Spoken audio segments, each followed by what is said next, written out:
Shalom sobat pemenang dikasih oleh Tuhan. Materi renungan kita hari ini berdoa di dalam Roh Kudus bagian kedua. Belajar dari Yesus Kristus. Dasar renungan dari Matius 26 ayat 38 sampai dengan 46. Inti renungan kita hari ini, berdoa di dalam Roh Kudus adalah berdoa yang memahami kehendak Bapa dan yang berdampak mematikan kedagingan kita.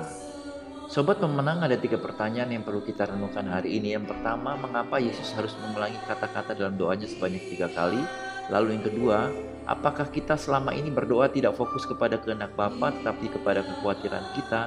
Dan yang ketiga, mengapa dalam doa menjelang proses penyaliban dan kematian Kristus yang luar biasa berat, Ia bisa berkata, jadilah kehendak-Mu? Yesus waktu di Taman Getsemani, dia tahu dia akan menderita luar biasa. Dia tahu betapa sakitnya berjalan di Via Dolorosa, betapa memalukannya. Dia yang sudah menyembuhkan banyak orang, dia sudah melayani. Bahkan ketika masuk di Yerusalem, semua penduduk di Yerusalem bersorak, Hosana anak Daud.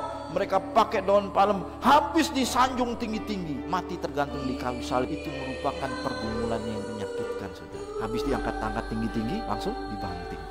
Benar nggak, saudara? Tapi kita belajar kekuatan Yesus menghadapi itu bukan karena dia Tuhan, bukan dia orang hebat, tapi justru karena dia berdoa merendahkan diri di hadapan Tuhan. Dia berdoa itu sampai 3 kali loh, saudara, dengan kalimat yang sama. Itu artinya ada pergumulan yang hebat, bagaimana dia harus menghadapi situasi yang sangat menyakitkan yang akan dihadapi. Saudara kalau berdoa bisa sampai seperti Yesus nggak, saudara? Atau saudara mau sakit hati, langsung saudara, Tuhan hajar dia Tuhan, nyatakan kemuliaan-Mu, hajar dia Tuhan, dia membuat saya menderita. Lu Tuhan kok jadi centeng, jadi algojo. Berdoa dalam Roh Kudus itu berdoa dalam kehendak Bapa. Yesus mengerti kehendak Bapa, dia harus mati di kayu salib menebus dosa manusia. Dia harus rela menjalani Via Dolorosa, dia harus rela menjalani cambukan yang luar biasa menyakitkan.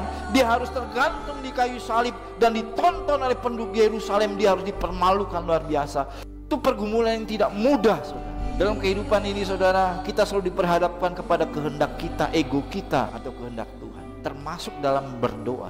Sobat pemenang, mengikuti dan meneladani ajaran Tuhan Yesus Kristus untuk berdoa dengan tidak jemu-jemu. Mari kita responi renungan hari ini dengan berdoa. Tuhan, ajar aku untuk selalu berdoa untuk memahami dan berani menjalani hidup seturut kehendak-Mu, serta mampukan aku dengan Roh-Mu untuk mematikan semua kedaginganku.